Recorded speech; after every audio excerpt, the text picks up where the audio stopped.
morning. We are here to conduct an interview regarding to your expertise, sir. And each of us will give 2 questions and hope you will consider and bear with us. We are section from TC, sir. And each of us will introduce ourselves. Thank you for your time, sir. I am Dini Lana Icobrero. I am Fisha Sofia Lemusnero. I am Mary Ann Estrera. I'm Carlo D. Piños. I'm Dinati Nato. So we will begin our interview, sir. Are you ready? I am ready. First question. How long have you been teaching at CTU San Francisco campus, sir? 30 plus years. 30 I plus. am starting my career being a teacher January to 1992. How old are you, sir, if it is okay to ask? I am 60 plus 60 plus? right now. Kuan ka, sir, ka ng naka-experience ka ng lahi na school na teacher IT?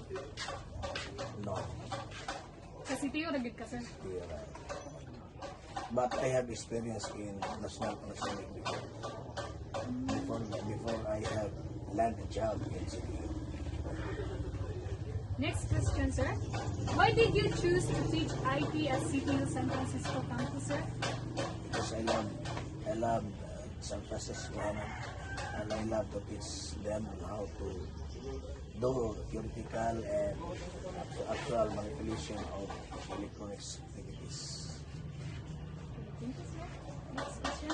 And next question, sir, would be, what subject do you teach in IT? Now I have electronics, I have computers. But before I have also NSTP, CAT, ROTC, and PE. Next question, sir, would be, how many sections or grade levels did you handle in class? There are first years, second years, third years. As experienced teacher, by the year I have exposed to the different students' grade levels or year levels.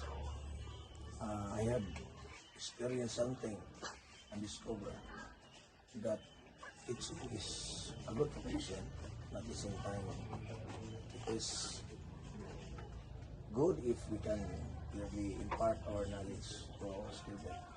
Because for me, although I am old as of this time, I all I can say is there are a lot of students maybe when I travel to Cebu City, teacher for example, they keep on, Sir boy, pero ako makalimutan ko nila. Limutan ko itong sa Dugay ba. But then,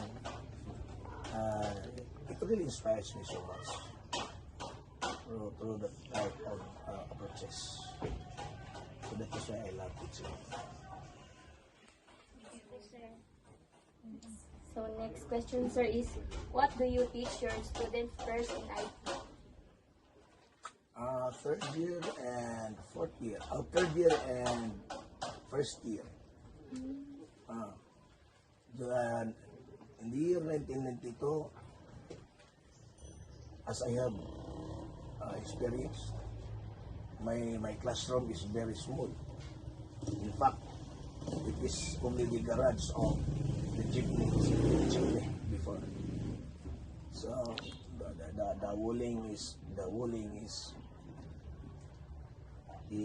very hot because they are all J6 like this.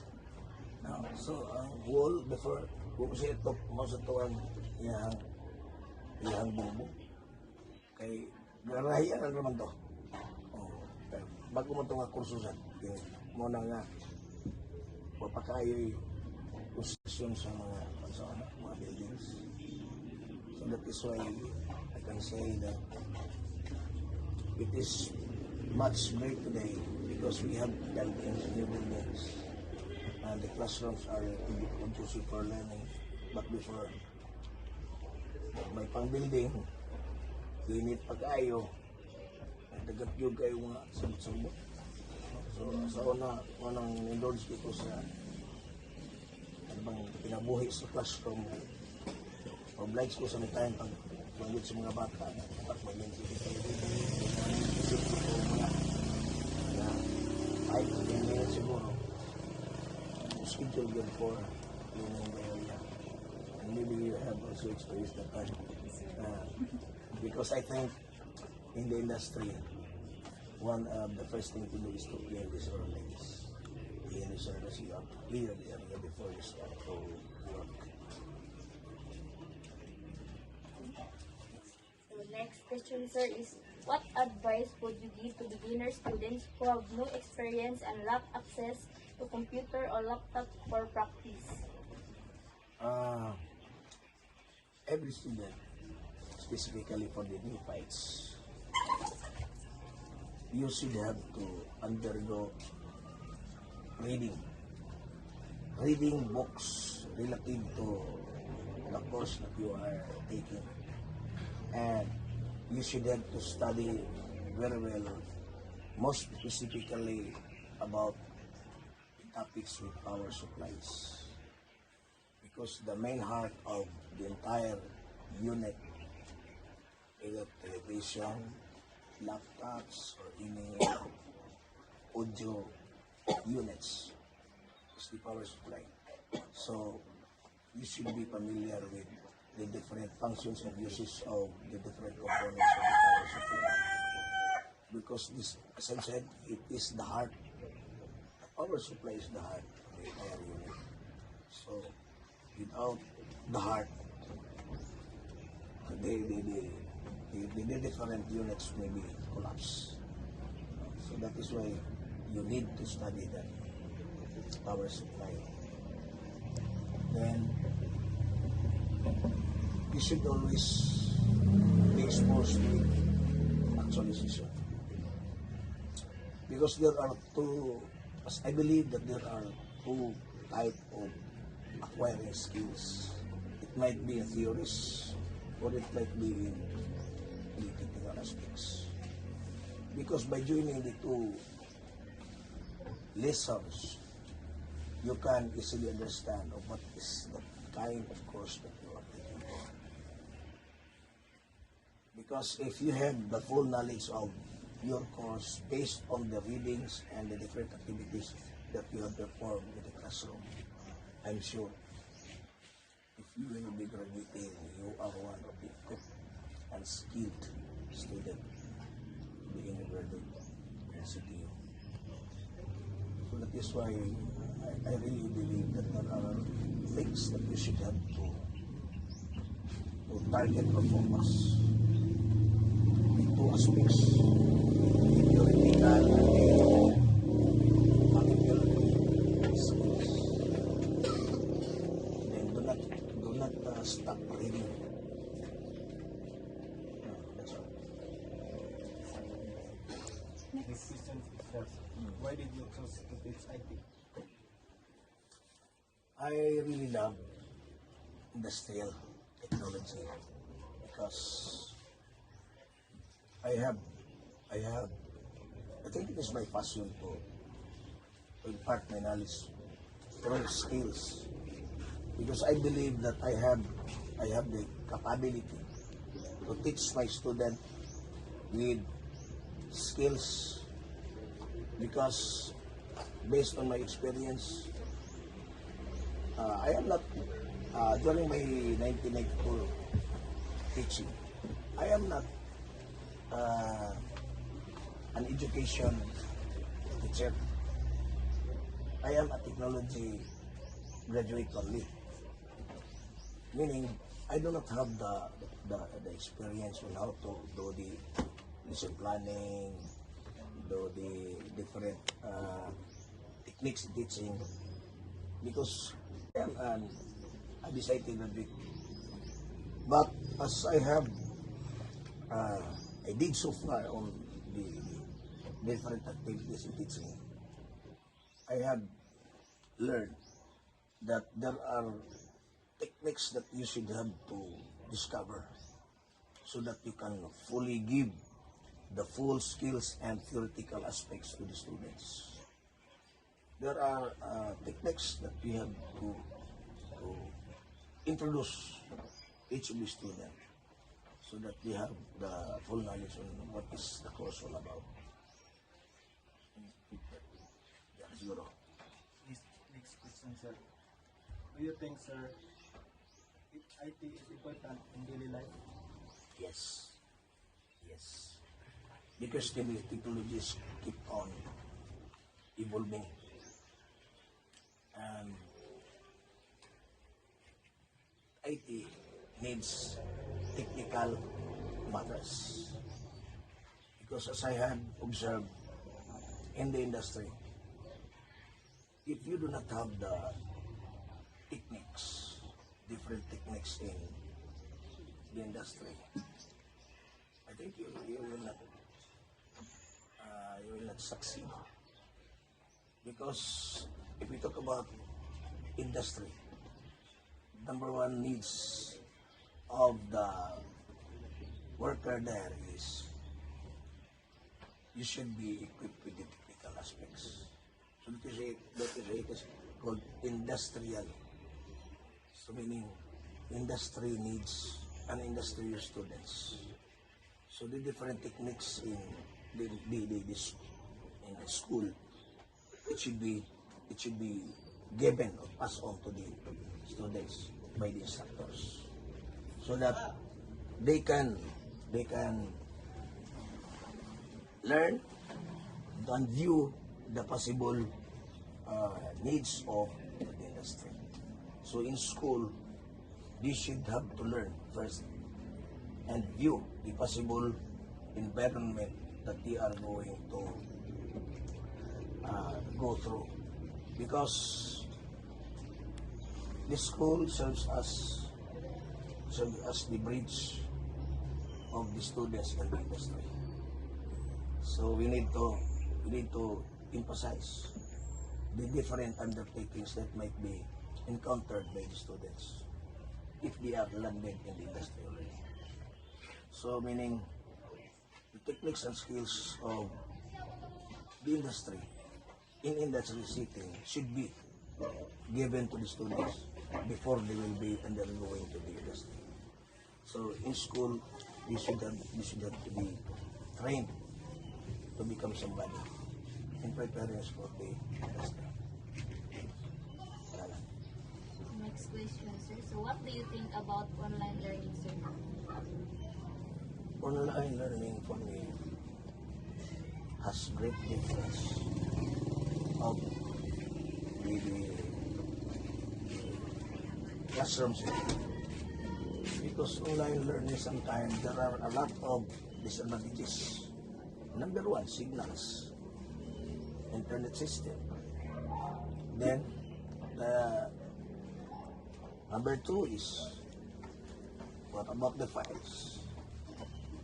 If you have not enough signals, so it might be the information that you are going to expose to the students. So maybe sometimes there will be interruptions. Then the audio system also, the video system. So there are a lot of interferences in the online.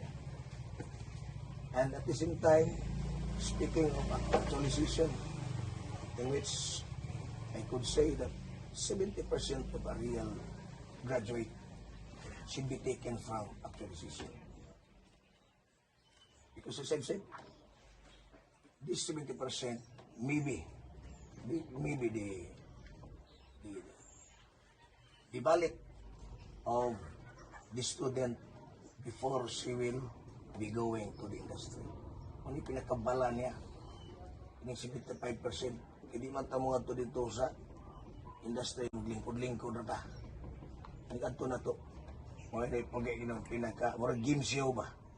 Nga full mo ability, inalan mo na ipakita dito. Kaya naman, kinahanglan nato ang trabaho after sa congregation. Ano sa man ka mahimong equip, diya lang kami equip sa knowledge, diya sa atong school, sa mga theoretical, conceptual. Kuni ang nakupadong ana dito sa industry, kinahanglan ay mo ang imong yung courage, imong skills nga inikabot ito di na mawawan as CPO graduate. Diba? So that is why exposure of the students should be done first at school. So pa, What kind of jobs can IT students get in the future? what kind of What kind of jobs can IT students get in the future? now, of course, is by diba, by major ta. Now, so, for me, beside of the electronics, being an electronics instructor, an electronics student before, so, mas mo-prepare ko sa electronics na side. In which, ang electronics, mas dili sa yun kaysa computer. Diba na yan? Mas para na ko, lisod ang electronics i-compare sa computer. Yung ano, one of my basis for this statement is, ang electronics, ang section by section investigation of the possible defects of the different electronic components, you should have to familiarize by section. But in computer, it is by module. If we talk about defects on audio, audio module. Diba? Module sa audio, sampak-sampak na ba? Kung wala, kung i-function, wala, okay na. Unlike sa electronics nga, even a single component, kailangan pangitaon din na nimo. Kung di na mo makitaan, hindi ginamol yan. Dili pareha sa kuan ba, kaya video problema, video card. Kung audio, sound card. Maro na. So mas para na ko, mas lisod ang electronics. Kaya kinahanglan gini mo nga palitan og morning board sa TV. Imagine kadako sa board sa TV. Pangitaon mo ang asang napigta kadaghan sa isa. Kung anong makitaan mo gina. So muna nga, in electronics, we need to familiarize the functions and uses of the multitesters, kanang iyang kada range, di ba, lisod-lisod ng tester, kundi digital. Kaya, kailangan familiar ka sa mga functions and uses of the different electronics components also. Because by knowing its functions and uses, it is the hint of the possible trouble of the entire audio system or video system. So, meaning, familiarization of the two, no? Multi-step and the different functions and uses of electronic components. Because by testing of the different electronic components, if you are familiar with their functions, you can easily say that this type of testing may be my guide to identify of the possible defect of those components. So kung dili ka familiar, na kay component, wala kay kanuhaw kung saan paggamit ng mga multitester, so wala diyan pa hindi tabo. Doon na kay abilidad doon na kay multitester, pero sa kakabaon sa gamitan ng mga pisaha, wala giyapon. So ang duha dapat huwag gini katunan. Siguro kung gina nga mo na ikatunan ang duha. Importante ko yun siya. Okay? That's our last question, sir. Thank you for Welcome. So thank you for taking the time to be interviewed today, sir. So the insight you shared about your journey as a teacher will help us gain a deeper appreciation for teaching profession. So we greatly value your dedication and passion for education. So your responses have been very informative, and we are grateful for your contribution and time. Thank you, sir. Thank you for selecting me as your mentor for this activity. Sir.